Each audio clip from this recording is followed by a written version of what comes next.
Big Crave presents Afterglow Sundays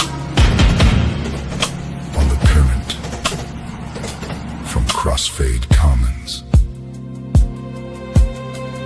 Verse, voice, and witness.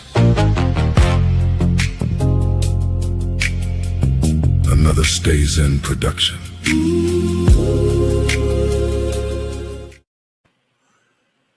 Blessings, peace, joy, and love this day to you. This is Crossfade Commons, the current Afterglow Sundays, with your hosts, Big Crave and Miss Lady. In the absence of AK, who is resting today, we welcome you today. We welcome you to this, man. We love you. We want you to know that you are loved today. Now, super shout out to my kings, my brothers. Blessed Father's Day to you. Blessed anointed day to you. And you are important. You are the foundation of all things. And so we want you to know this today, man. Welcome, welcome, welcome to Afterglow, man. I am your host, Big Crave, aka the Lyrical Exodus, and also one part of Stays In. I got my co-host today with me, who is the thinker, the phenomenal brainchild behind how we do the thing, the technical part, all this stuff. I couldn't do it without her. What's happening, Miss Lady? How you doing today? Well, you know, I'm here, and we're gonna do this. That's what we're doing. That's it's Father's Day and stuff. Happy Father's Day to you, sir. Yes, thank you, sis, and I appreciate it. And I know it's with all love, man. I'd like to thank my beautiful wife for making this morning and this day beautiful for me. She just never stops making my journey in marriage and fatherhood something wonderful. So I got to shout out to all my kids today. Shout out to every single one of them, man. Shout out to my grandbabies today, man. Just shout out to everybody, man. You know, I'm doing good today, man. I'm doing good today, man. It's nothing really major planned. Just up enjoying fatherhood. Just being recognized today, man, is enough for me. You know what I mean? So that's what we doing here today, man. That's what we doing here today. I want to simply start this by saying there is a truth that I want to address today. And that truth is this: the most terrible curse on us as melanated people, as Black men, is the curse of political, the curse of psychological, the curse of the economic fall of Black fathers because of the lack of fathers. I'm going to say that again. The most terrible curse that plagues us as a community, as a culture, is the psychological, economic, the spiritual, and the physical lack of fathers. Now, I'm not saying that fathers are not in the home. I'm not saying that, you know, it's a thing where, you know, we can't acknowledge what's actually being done, those fathers that are doing what they're supposed to do. We're not talking about that. We're talking about the construct of it, the whole meaning of why this thing exists. And there's a pattern. And I want to talk with my co-host today about it, who's very well versed in understanding what that means, and having, you know, those type things that she saw and the things that I saw, and your comments too. It's important for us to understand this, man. The first prophecy, even in the Bible and whatever you want to look at, it's one thing that he said, and it's in Malachi, and I think I can quote it, but I know it's in Malachi 4:6, and I want to make sure I got that right. And he says, he shall turn the heart of the fathers to the children and the heart of the children to their father. And this is what was lacking. This was lacking. Now, we know the economic factor of that. You know, it begins with the relationship, because you know, when fathers understand the role, when they understand that the children are important, the family is important, the education is important. I can just go on with a list of these things. You know, why our wealth as fathers are not You know what I'm saying? Why are we not leaving wealth for our kids? How does that work in the community and our own spiritual life, man? So we're going to tackle some of those things. The first question I'm going to say, what does restoration look like, man? What does restoration look like? Restoration looks like being mindful. Brothers, whatever you are, whatever color you are, whatever, I'm talking to the men, whatever color you are, you'll have to be willing to restore things like they're supposed to be. And sometimes that's difficult. I know that dynamic. I know it like a book. I've read it. I got the t-shirt and I've got the book. Okay. So, but the restoration begins when we can acknowledge what our role is. What is our role in this thing? How do we acknowledge this full role of restoration in our lives? You know, I can be personal. I had my mother and father. I had my father in my life up until the age of 14. Okay. There were some things going on that were kind of toxic at the time, and I didn't know what that word meant, toxicity. There were some things going on, and then he left. Okay. He left. I did get to see him. I did get to communicate with him, hang out with him a little bit. But after he left, it was at the time I was 14 in my formative years. So those formative years of joining and coming to being an adolescence, there was gang culture for me. Hey, I'm just saying, there was gang culture. There was the knowledge of how to communicate with women. There was, the lack of really structure in my life. Now I had my mother, but I didn't have that kind of structure because after that, now my mom had to work 2 jobs. You see where I'm going with this? She had to turn 2 jobs. So then I turned around and I was running the street, man. I was in the street all over Hartford, everywhere, in everything. You know what I'm saying? And then just before she got home, I got in the house, act like I ain't do nothing. But those formative years with me not having a father, not having anyone to kind of guide me through this because he was going through what he did, you know, what he had going on, I understood something. And for a long time, the little boy who didn't get a chance to experience boyhood to manhood was thrust into a role. Y'all stay with me. I'm trying to tell you something. So while I was thrust in this role now, my whole identity changed because now my father wasn't in the house.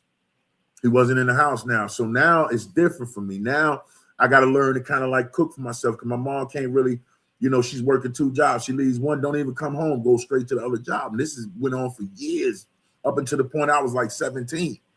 So at 17, I left. I joined the military and that was it. But there was no restoration with that. I couldn't get that back. And so for a long time, I walked around being unhealed. But here's something important that I understood. And I got older. As I got older, I understood it. I was able to understand the choice. And a lot of fathers are put into this choice to where do they stay for their children or do they find their peace? And a lot of times that's kind of put in a different perspective. You know what I'm saying? Now, we're not saying that there are not things that, you know, you can't be a jerk. You can't be someone that's abusive. You can't be someone, we know these are factors, right?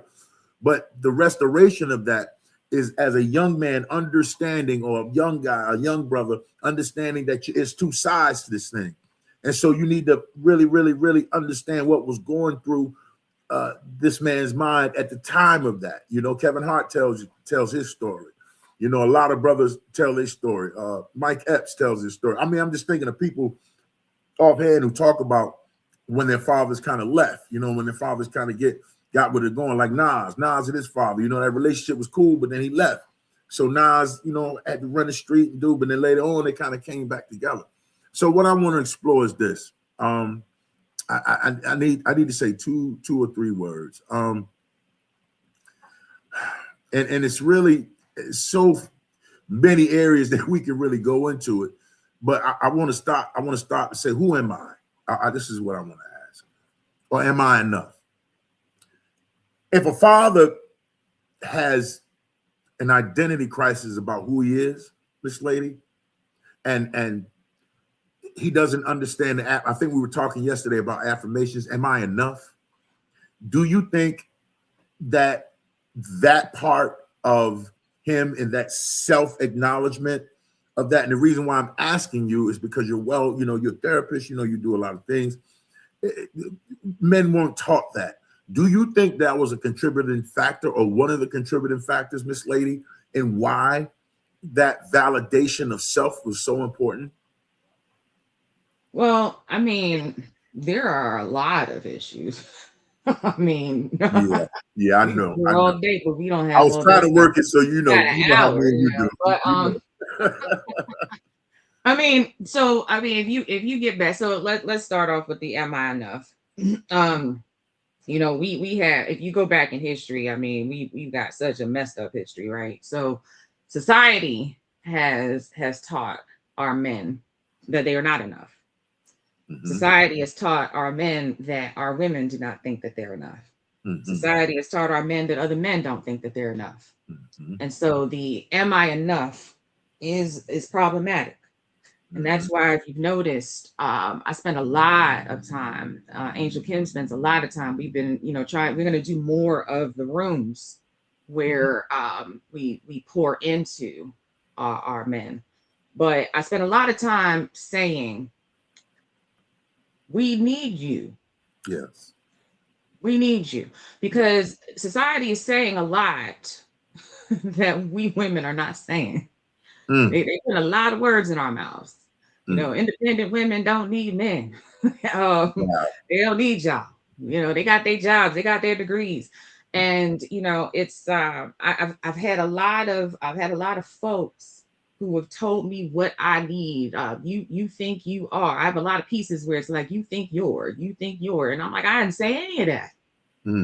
Stop letting the media and politicians and the press and folks tell you what Black women, what ethnic groups are saying. Why don't you talk to somebody? Why don't you ask them? Because I don't believe that there's a bunch of us Black women, a bunch of us women, because I'm going to speak in different terms here. Right. Because there's a lot of things that women as a whole are not saying about men. Woo, that's good. Come on. As a whole.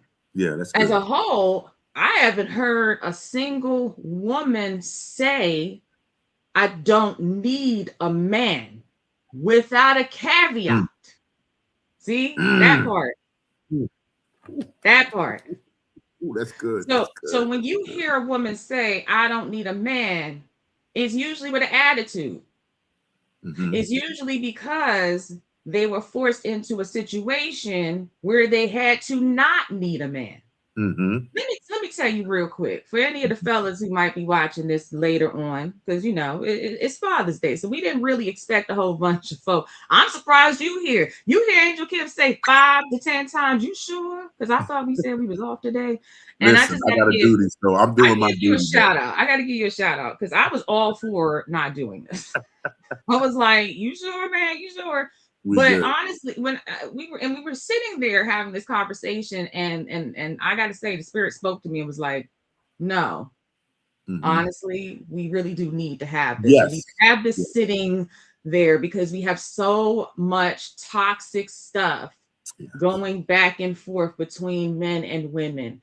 And somebody said something in one of the Next Move rooms. And they said, we need more positive things between men and women like this. And I was just like, yeah, we do. Yeah, we do. So I don't care if there are 20 more people in the next, week or two.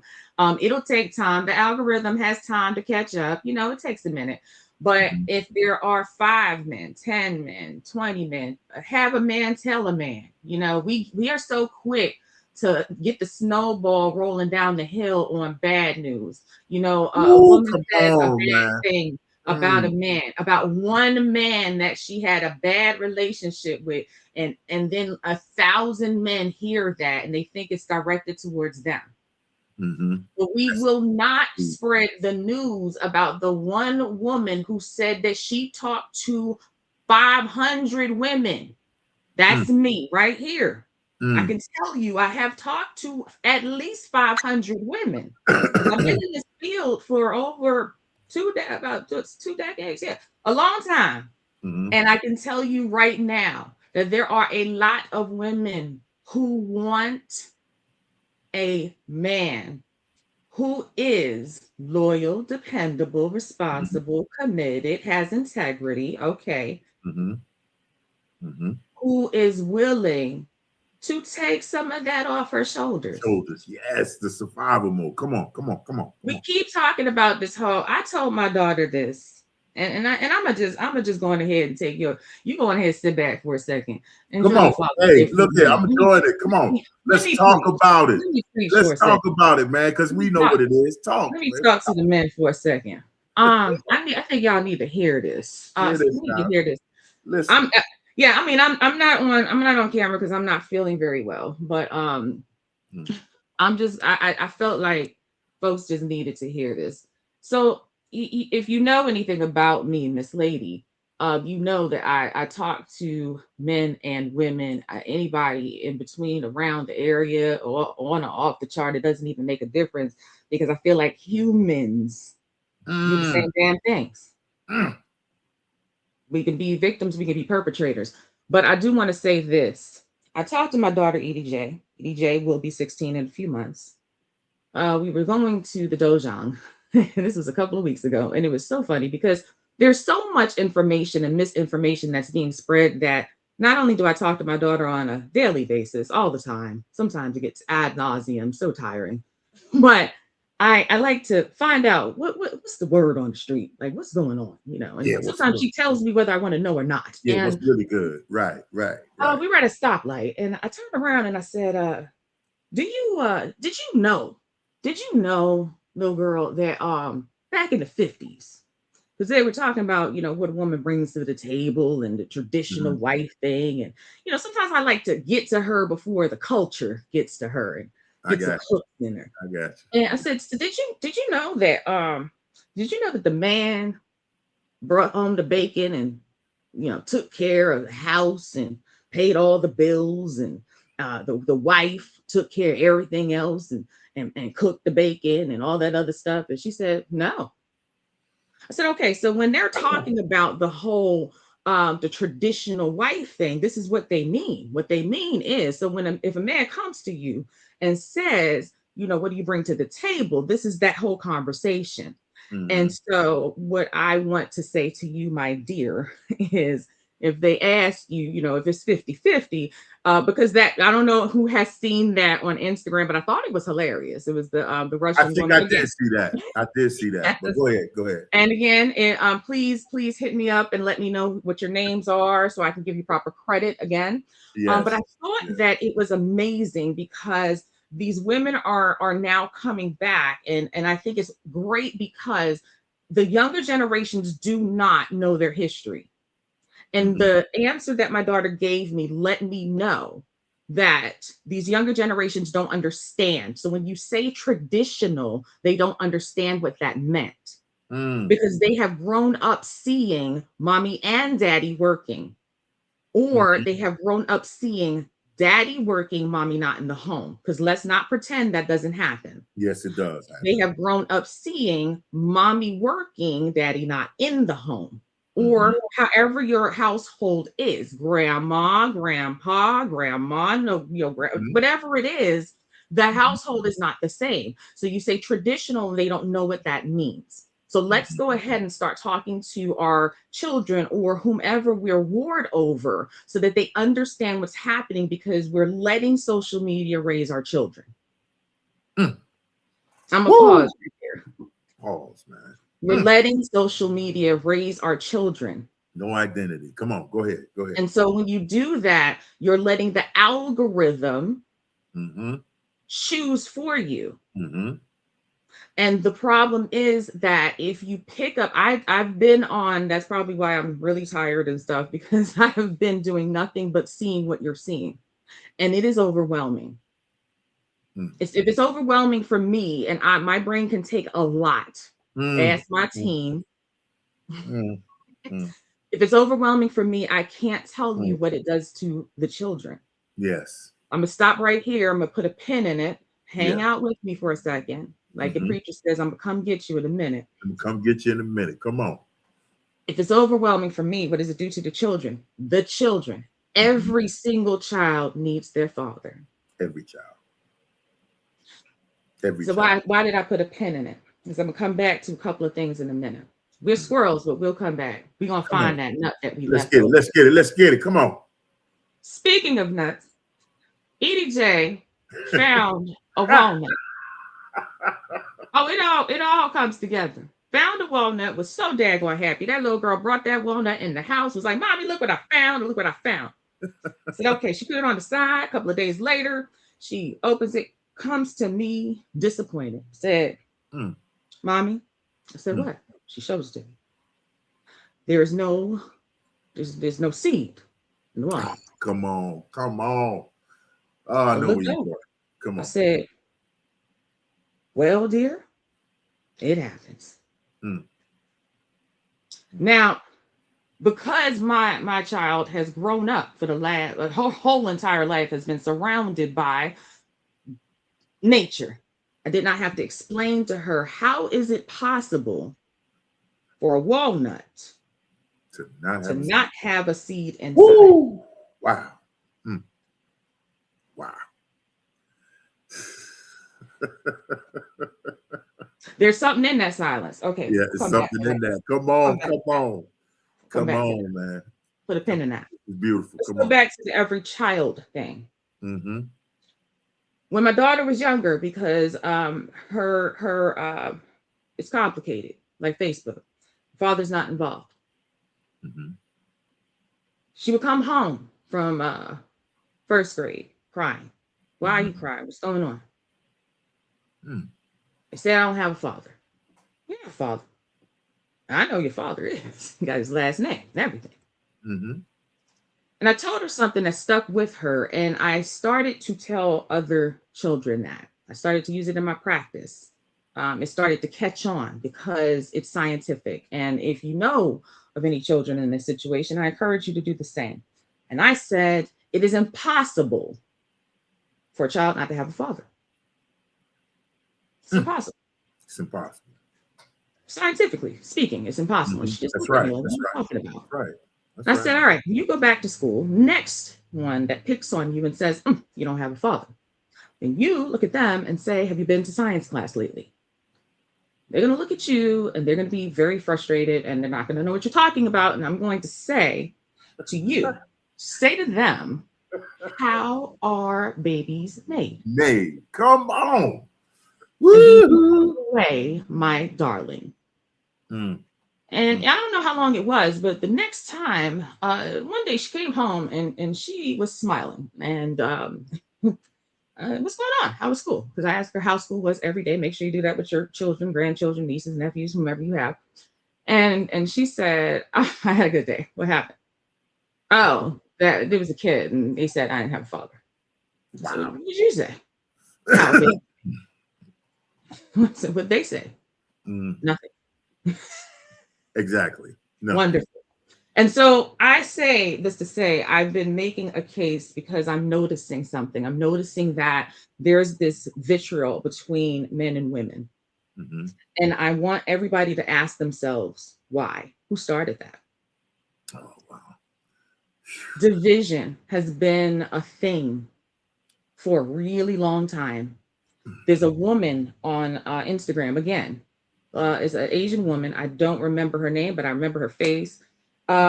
She said this. She said that started right around the time when a certain group was getting ready, right on the cusp of getting ready to lose power. And then they brought a certain group over and Facts. Division. A house divided cannot stand. Can't stand, man. And so that's deep. You cannot. That's deep. You absolutely cannot come together. I'm seeing something great happening where there are communities that are saying if we all just X, then we can do Y. But here's what I am going to caution everyone about. I am going to say this. We will never be able to do anything as long as an argument can divide us. Mm-hmm. If you cannot tolerate an argument, if you cannot tolerate a difference of opinion, mm-hmm. then we are doomed. Yes. Because they know that. Who is they? They is anyone. It doesn't matter. It doesn't matter. It doesn't even matter. And it's the system. If you want to be honest about it, it's the system and the thought process of it. That's right. That's right. Men need women. Women need men. Yes. We are humans, guys. We are social creatures. I'm an Aquarius saying that. Okay, whether I go in a mountain and I'm cool by myself for 6 months or not, at some point I'm going to need some interactivity, whether it's for 5 minutes or not. The point of the matter is, I want everybody to do some introspection. What is it? I'm just saying, it could be a squirrel. I don't even. Anyway, that squirrel could be reincarnated. Let's get back to what you were saying. Hey, y'all, excuse me, man. It's an inside thing. I know, right? My friend, man. This is my friend, y'all. So she's one of my friends, man. And you know, there is a historical disruption here that I have to just put a cliff note, put a footnote in it. And it asks the question of, you know, what have we endured for centuries as a culture? Now, it's Father's Day, but listen, as a culture, men being separated from our families, being sold, slavery, forced separation, and I'm very adamant about this. The sale of husbands from wives. You know, come on, let's the breaking up of the whole foundation of all things, breaking up, and that interrupted transfer, that interrupted system of breaking that has trickled down to the core and DNA essence of women and men. It has, especially in our culture. We cannot dismiss that. That is a goalpost that's always being moved constantly. And I'll get into the economic part of that in a minute. But, you know, I can't teach my daughter masculinity.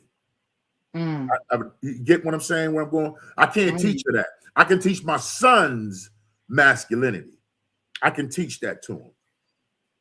Her mother will have to teach her femininity.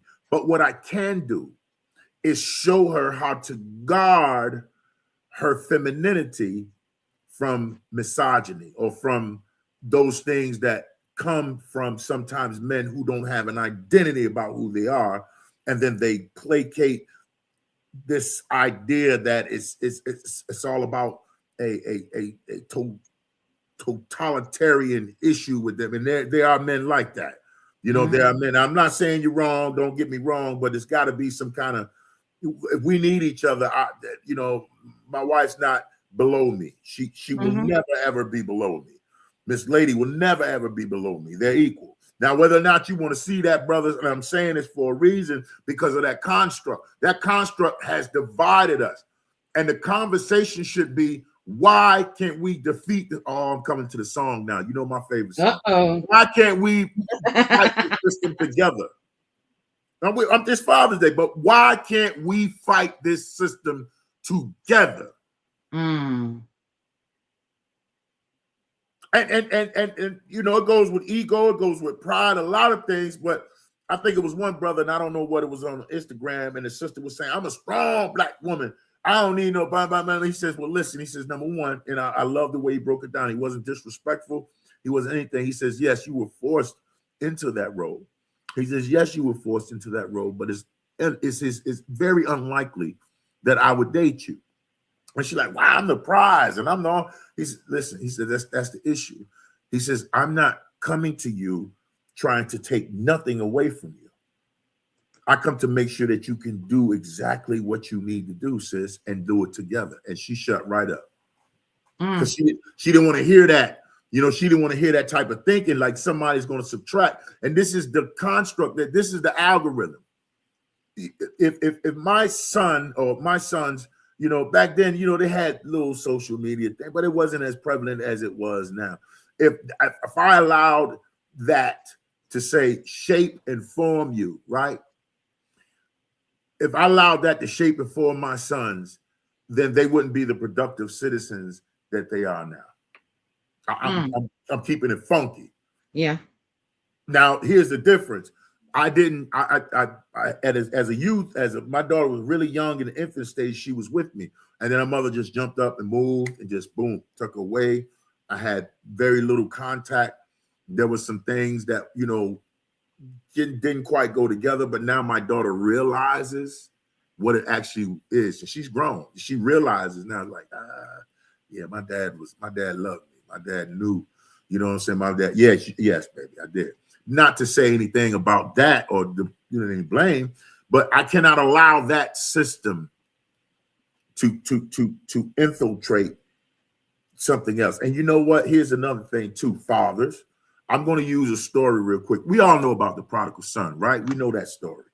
The guy, you know, the father gives the son everything. He goes and wastes it. Then he's got the other son home who's, you know, has this spirit of self-righteousness. If you really read the story, but no one talks about the father. And I'm going to make it deep for you. He knew that boy wasn't ready. I'm going to say it again. Church folk, in your religious mind, you think about it was something else. Oh, it was just on the son. No, it wasn't on the son. It was on the father too. He knew he wasn't ready. Because that word says that after many days, he gathered up everything, which means back then he probably had a caravan full of stuff. Then he goes off to another nation, just has to join himself to a citizen, not the citizen of the country, but he has to join himself to a citizen, become an indentured servant. And then he realizes, he comes to himself. But I'm saying this to say this. There's some lessons that fathers and mothers can't teach their child. And they have to understand that you are just preparing them to make sound, right, reasoning decisions in a world that is not favorable to them. So, but no one talks about the father. That's deep. Yeah, I'll come back to that eventually later on. There was something that you said about the woman, and I want to address that for a second. Come on. There are some men on social media who I really appreciate, who are putting the other side to why it is that women are the way they are. And I'm saying women in general, because it's not just Black women. It's women in general. Because due to how society is set up, women have been forced into survival mode. Yes. They have been forced to be providers. Yes. They have been forced to, I mean, how many women do you men know out there who have been traumatized? Who have had to be in therapy, who have had to be resilient. And so this is the reason why when you approach her, she is guarded. You know, Very much so. I had someone say, and I did write a piece about it that I'm going to finish up at some point. It was very interesting. And actually, Crave and I had this conversation yesterday where you know, I had a moment, and it was very interesting because some men will say, and this is, so the younger me was very disturbed. The older, more, you know, wise and mature person is now very is just laughing about it now, because I see the irony of it. Younger me, you know, went through some things, right? And now transparency here. There's some transparency. Come on. Right. Because I need women to understand and go through it, feel it, and then just come on out and just laugh and go, yeah, that part. And then just keep it moving. Like, don't be mad, don't be bitter, don't be resentful, just keep it moving. Because that's the problem. The problem is we get mad, we take out our resentment for an individual out on everybody else and ourselves. That's part one. Woo! Then we miss out on blessings. Okay. Men, I need them to hear this, because you say things act like, not all, but some men will say things about previous men that the woman was involved with, Mm-hmm. and then turn around, do the same And do the thing, same exact thing. then The step back, same exact and then you thing. watch her change, go tell somebody else about her current disposition, Mm-hmm. as if that Mm-hmm. had nothing to do with you. Mm-hmm. So I say all of that to say this. Mm-hmm. Mm-hmm. Conversation with an individual, and the time period is very important because it's not someone that I just met. This is someone that I've known for 20 years. No, Mm. not James, the producer. James, the producer, is freaking amazing. That That's man is my man. magic. Shout out to James. And Jam Music Productions, go Yes, get sir. some. Shout out to my brother making my stuff sound What? good. Go ahead. I had to plug So, it. so real quick, and this is a common situation. It's Mm-hmm. common. It's Mm-hmm. common. Mm-hmm. Men, why is it that the woman that you are trying to talk to got all them walls up? Why? Why? You a good guy, right? You nice. Mm-hmm. You trying to do the things you try. Man, I'm trying to get to know her. Why won't she give me a chance? Mm-hmm. Okay. Because somebody else messed up. But why am I paying for his mistake? Mm-hmm. It's not fair. It's not fair. It don't make no sense. I'm just trying to be nice. Got it. I feel you. I feel you. Okay. And then this year came around and I said, you know what? They right. They right. I'm gonna go ahead. I'm gonna go ahead and be my best self. I'm gonna be my best self. I'm gonna try it out. I'm gonna try it out. All right. Mm-hmm. And then you do. Mm-hmm. But what if that individual is jaded? What if that individual now has a whole completely different perception or perspective? You know, I try to say two words at the same time, right? Okay. Go ahead, man. You're doing wonderful. And here's the conversation, because I love it when people try to bring up something that happened 18 years ago, because I don't know how to defend. Get this, catch it. You're going to love it. Get ready. I don't know how to defend an unevolved, immature version of myself because I am wiser now. Why the hell aren't you, baby? Woo! Woo! Woo! But since that's where you are, Mm-hmm. that's where you should stay. Okay. Yeah. Because see, that is the reason why you met that version of me back then. Mm-hmm. Because and it's the same thing. Mm-hmm. It's the same thing. But what's so worse about the other side? And men who are not evolved, men who are not healed, they tend to repeat the same pattern without accountability and then That's turn around and get a forced attitude about why he has to deal with something that he created. Yes, and it's interesting. I'm just being real. I'm just being real. So here's what I want to say. I want to say this. In my, y'all know I do experiments. I want to say this.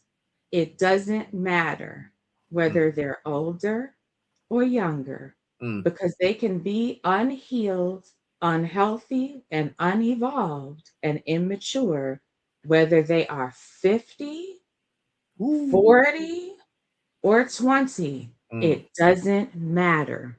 And so I'm going to go back and I'm going to say this again for those in the back who didn't hear me. Independent women do not care about whether you have a lot of money. They do not care about the things you think they care about. But here's the thing. If you're wondering, you should just ask them. Because I feel like, and I know for a fact that a lot of men and a lot of women are missing out on a lot of opportunities, because I have talked to a lot of women. I know a lot of women, and I know that for a fact. Society is splitting, they're dividing, they are preventing the unification. And they're talking about this male loneliness epidemic. And some people are saying, I don't know who these people are, but they're saying that women have chosen, I'm one of them, I chose to be by myself for years to focus on myself. And it was peaceful, happy, full of joy and peace. And I had not experienced the disruption of that peace until someone disrupted my peace. And Well, I need you. let me bite off that a little bit, because you know what I'm saying. It's give and take here. I love it. Let's go. Let's Listen, go. men, listen now, men. I have to talk about me. Now, I'm going to use me, okay? So, coming out of a relationship, you know, with me and my wife, when we came together, we knew instantly that this was what it was. But what she carried and what I carried, it didn't dawn on us that we needed that type of work and time. But what we did say to each other, and she's listening, and she's on the cast too. What she did say, check this out. She says, "There's nothing that we can't put together or do." And there were ups and downs emotionally. There were a lot of things that were really, you know what I'm saying? Like, because of, it was just so instant that I was so willing to do peace and have peace, that's what that looked like for me. Even if it was unhealed, it still looked like peace for me because I can identify with it immediately. I could identify with this immediately. And then here I am at the age now where I will never, ever, ever let her ever be in survival mode. That can never happen because of the healing. Now listen, watch this now. Because of the healing, that can never happen. Miss Lady, you know me. You will never, ever be in survival mode around me. It will never happen. Can we talk about survival mode? Was your wife ever in survival mode? Yes. Yes. Did you see what it was like when she was out of it? Yes. How did it make you feel? Listen, watch this. Watch this. It taught me to understand that I wasn't responsible for her happiness. I was responsible to allow her to be her authentic self. Watch this. My manhood was never threatened by her womanhood. Say that again. My manhood was never threatened by her womanhood. Out of all the relationships I had, out of every my manhood was never threatened by her womanhood. Now watch this. She made more money than me, which wasn't an issue. She had done things as far as she introduced me to a lot of fashion, a lot of culture, a lot of things. I'm fly now because of her. I was always a dude that was sharp now. Were you now? My wife would tell you. Oh yeah, she'll Don't tell brag. you. Don't brag. I got to brag. I was always on it. But then there was a different side of that she ushered into me. She ushered in the fit. You understand? She ushered in the fit and how to put things together, how to accessorize, how to do. Now watch this now. Watch this now. It was her womanhood that helped me stay out of survival mode. Ooh. How was she able to assess that? Nobody wants to talk about that because we have this misogynist view of women do what the hell I say and shut up. How was she able to access her womanhood? Now, she never, I can say this, she never came to me and said something like, well, I don't make you feel like I don't help her make her feel like a woman.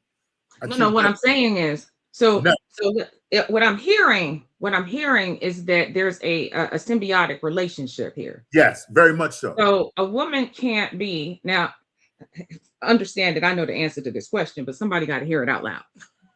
So a woman can't be in survival mode in order to actually be effective in a romantic partnership.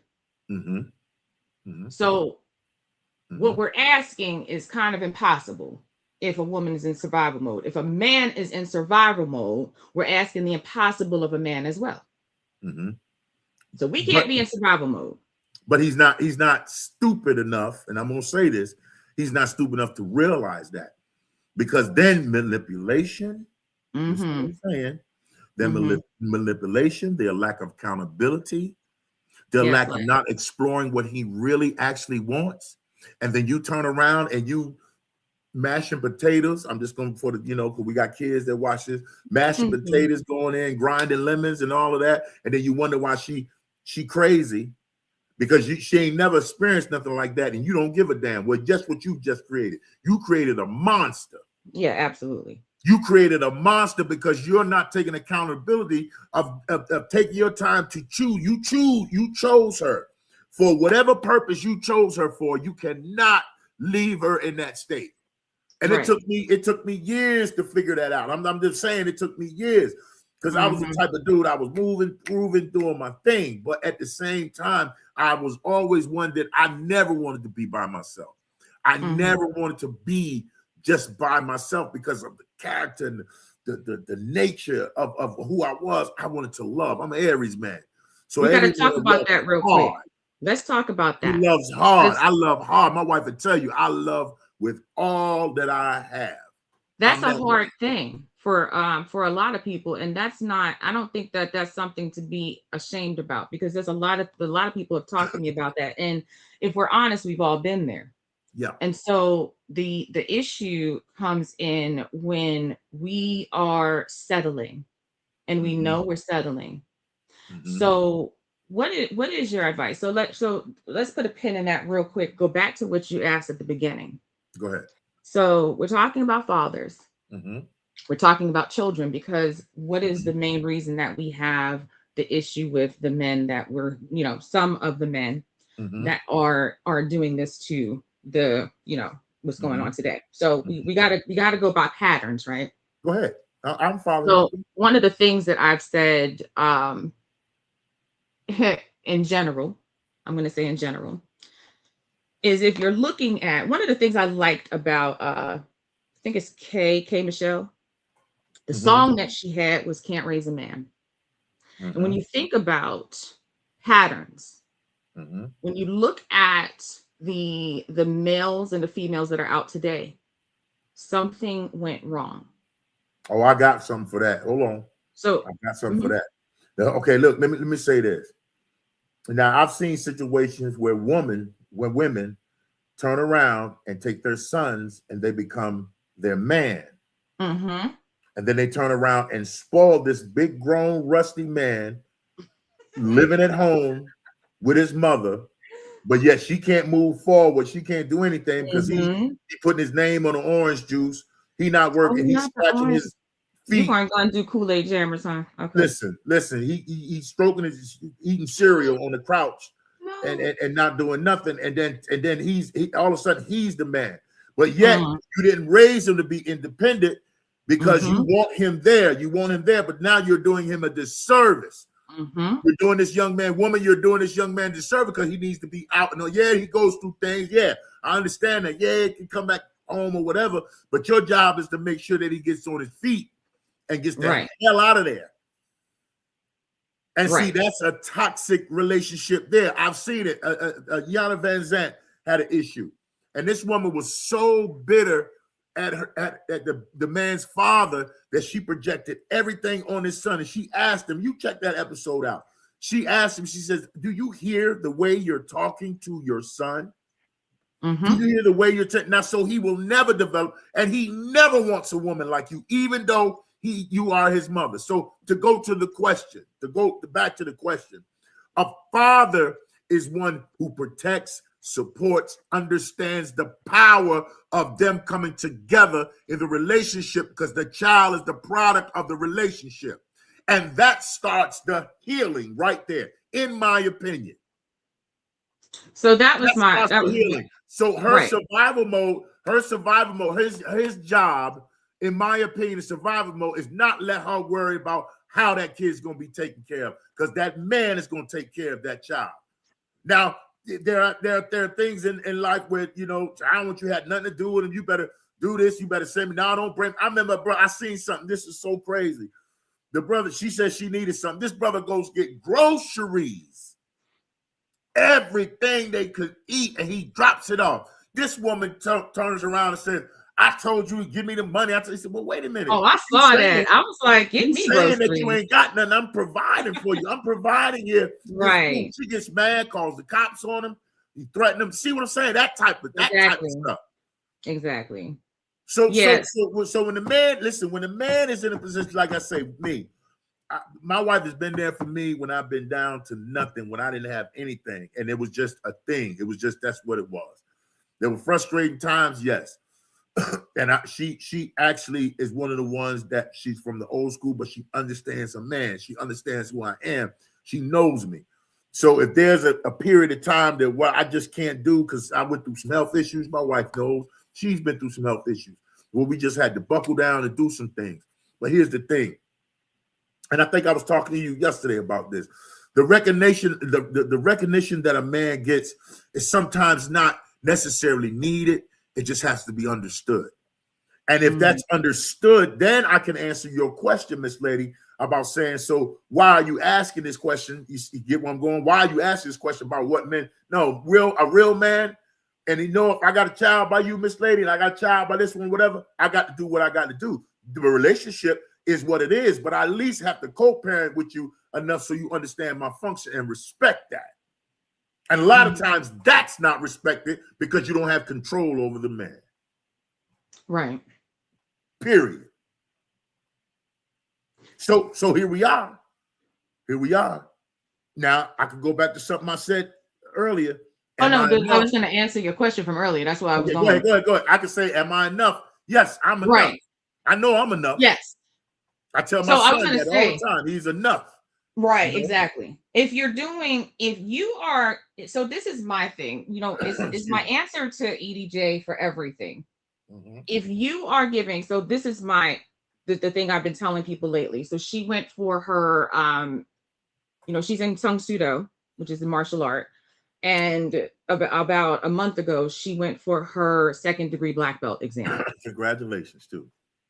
Yes. Well, hold on. Let me start this part first. Just skip ahead. That's my niece, man. But basically, you have to do a split kick. You have to break a board with a split kick in order to pass the exam. What she did, she had actually turned her little self around and started practicing late last year, like she was trying to practice. You know what I mean? Kids be doing that. Okay, well, I have to do it, so I'll do it. But she had actually started jumping. And what I want everybody to do is visualize this. So in order to do this, you have to jump with both feet you have to get them as far under your behind as possible. Both feet in the air under your behind.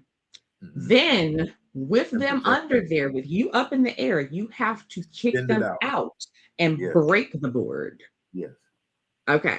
And this has to, so first you're going to jump both feet under your behind, and then out, up, break the board, and then don't fall. Okay, so that is what a split kick is, and I'm pretty sure I'm not explaining it all the way right. Well, if any of my Sabanims are watching this at any point in time, I am so sorry. I am going to look it up. I am going to get it correct, and then I will come back and I will let people know. However, I just want to explain it is not simple. It is very complex, and we take 2 years to actually learn how to do this. So my daughter, she goes up full of spirit. She goes and I mean, she tries. And she tries twice. You're allowed 2 times. And I believe she broke like one. She doesn't break the other. I'm not entirely sure, but I do know that the girl, I watched her for a year.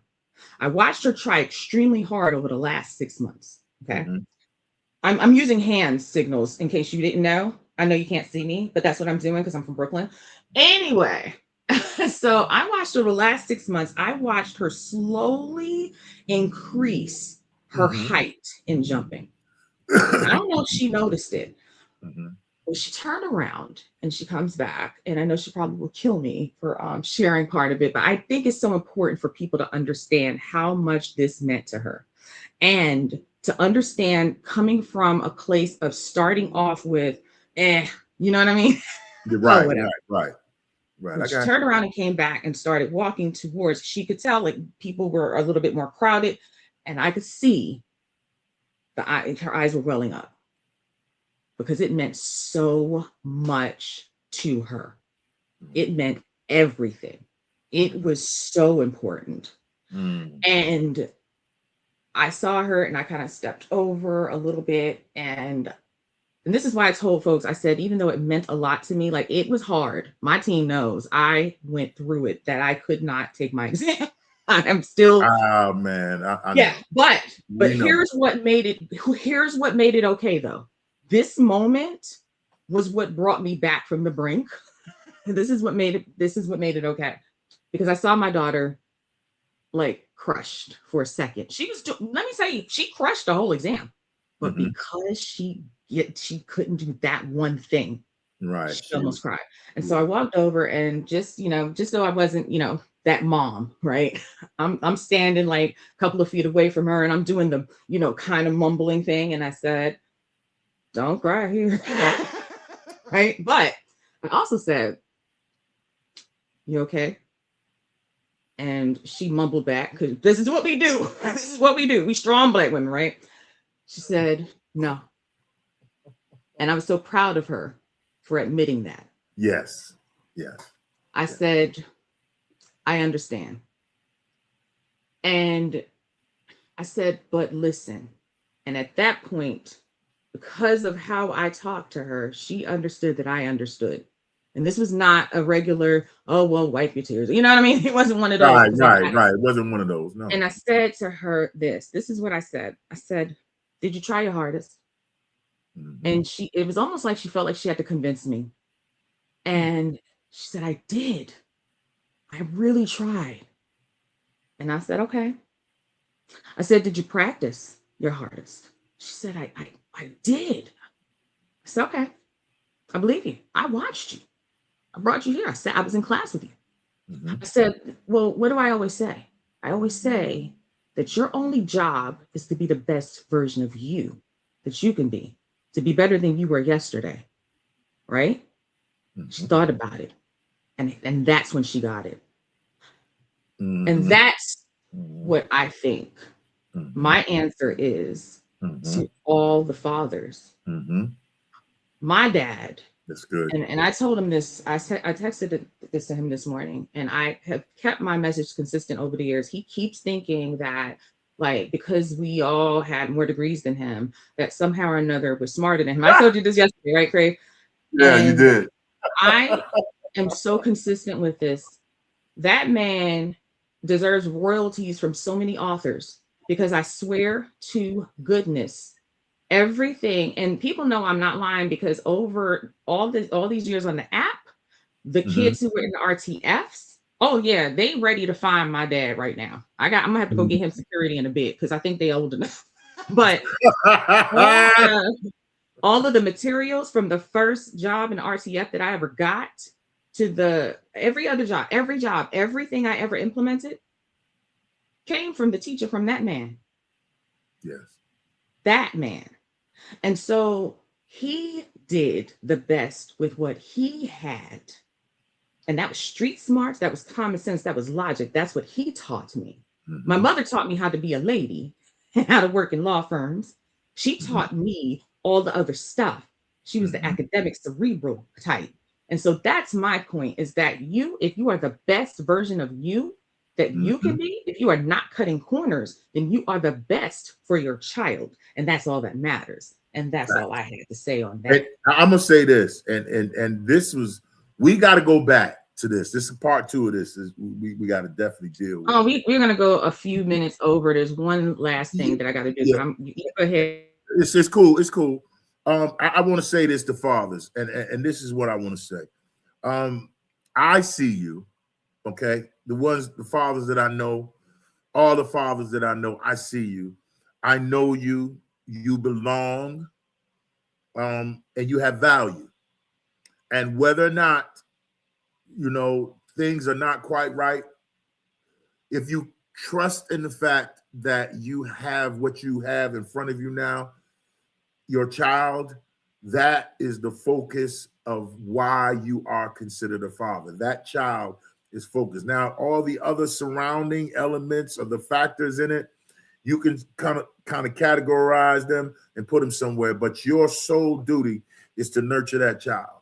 Your sole duty is to father that child. Your sole duty is to protect that child. Your sole duty is to give that child examples, and through the wisdom that you have learned, to make that child whole and stay whole. You won't be able to protect them from everything. Fathers, you won't. Especially if you have daughters, you won't be able to. But you can instruct in your sons and in your daughters how to treat each other, how to have a conversation, how to agree without to disagree and agree, no problem. You understand what I'm saying? You can agree to disagree. That's what I'm saying. And you have to learn to tell them the value of the opposite sex, which means that you have to carry that respect. You carry that respect in that child. Let that child know, and not to be tolerated, but let that child know that it's important, they're valued, and they are an integral part to this society. You let them know that, I'm telling you, that's half the battle right there. But we're going to go over a little bit. That's my last spiel on that. I'd like to thank all the fathers for listening to me and Miss Lady today, and everybody else. I thank you for doing that. But we're gonna keep it moving just a little bit more. But I just had to get that last point in there. So, Miss Lady, you come on and carry on and do what you got to do. And I think you're muted, sis. If you can't hear, I believe your mic is muted. And then also, don't forget to join us. Don't forget to join us every Sunday here. Every Sunday, 12 noon Eastern, 11 Central. Every Sunday we are here. And we're going to start having some nice, remarkable guests, some people that are very important, some people who you never would have thought existed, but have something wonderful to say. This is what Crossfade Commons is. This is what this is what Afterglow Sundays is. But go ahead.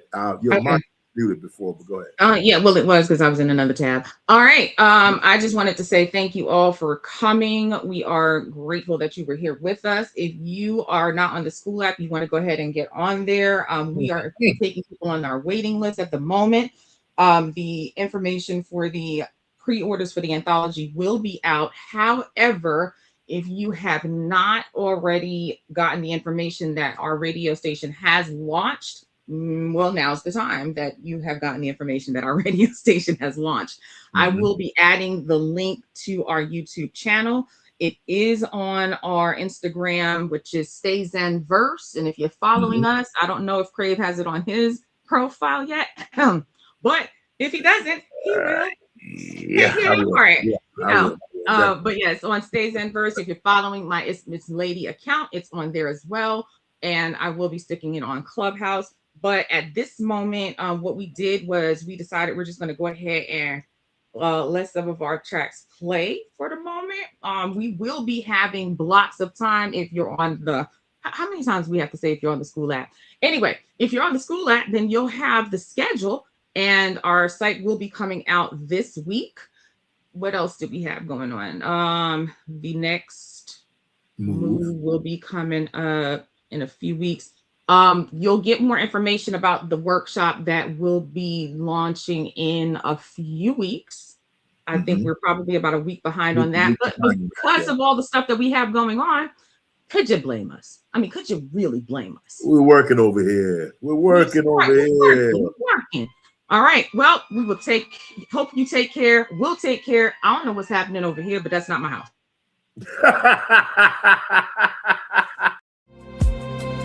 Verse, voice, and witness. Another Stays In production. Leave with your name, live.